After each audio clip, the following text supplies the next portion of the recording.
Magandang gabi sa ating mga masugid na manonood. Andito na naman tayo ngayong araw na ito. Gabi pala. Sorry po. Andito tayo ngayon para ipakita sa inyo ang mga bagay na hindi katanggap-tanggap sa mata ng ilan. Na nagkatakot at nakakapandig balahibo.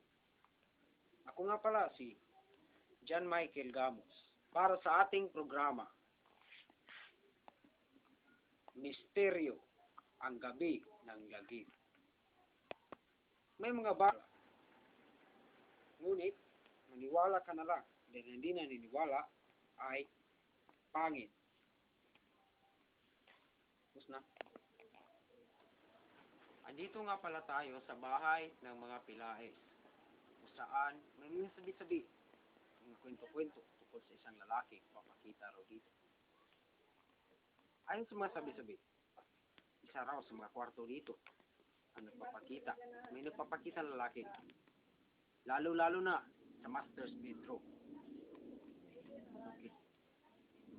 May interviewin pala tayo ngayon. Anak ng caretaker.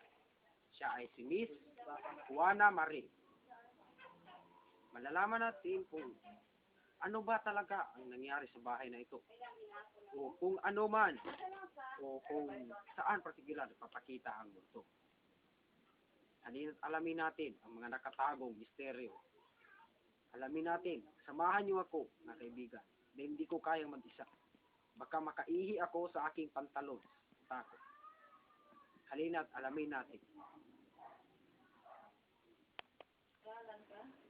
Ako pala si Juana Marie. Anak ako ng mga caretaker sa bahay na to. Ang totoo, sa master's bedroom, may nagpapakita talaga. Talaga?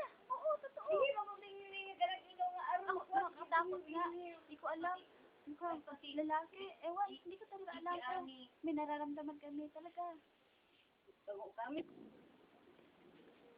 Narinig niyo ang testimonya ng ating kaibigan na si Juana Marie, na anak ng mga caretaker sa bahay na ito. At totoo raw na may nagpapakita dito. Kaya, mag-set up tayo o kukuha tayo ng video doon kasama ng ating crew at staff. Alamin natin kung totoo nga ba o hindi ang mga nagpapakita ang bagay dito. Totoo ba o hindi? Kayo na ang dapat musga, mga kaibigan. Okay. Okay, mga kaibigan, mag-set up tayo ng video ngayon. Palihim tayo nagkukuha ng video doon sa kwartong yun. Okay, tingnan natin kung totoo nga ba o hindi. Okay na?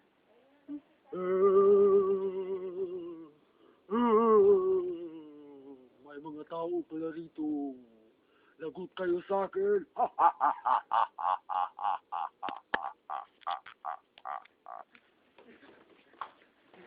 Nakakatakot talaga nakita namin. Ang multo. Andiyan na siya, takbo. Takbo.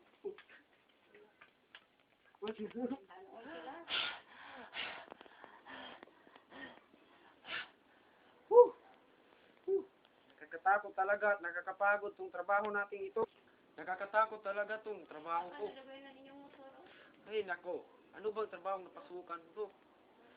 Naku po, Diyos ko, pero okay lang yun mga kaibigan para mahatid namin sa inyo ang mga nalalaman namin tungkol dito. Okay, mga kaibigan, sa susunod na kabanata ng Misteryo, Gabi ng Lagim, ay pupunta tayo sa isang church sa San Carlos City kung saan sinasabing may pare daw dito na nagbimisa tuwing Sabado. Hindi po multo yun, ngunit totoong pare nagbimisa tuwing Sabado. Ewan namin kung ano, kaya nga misteryo. Ito ang show natin, ang show na Misteryo ang Gabi ng Lagim. Bye-bye.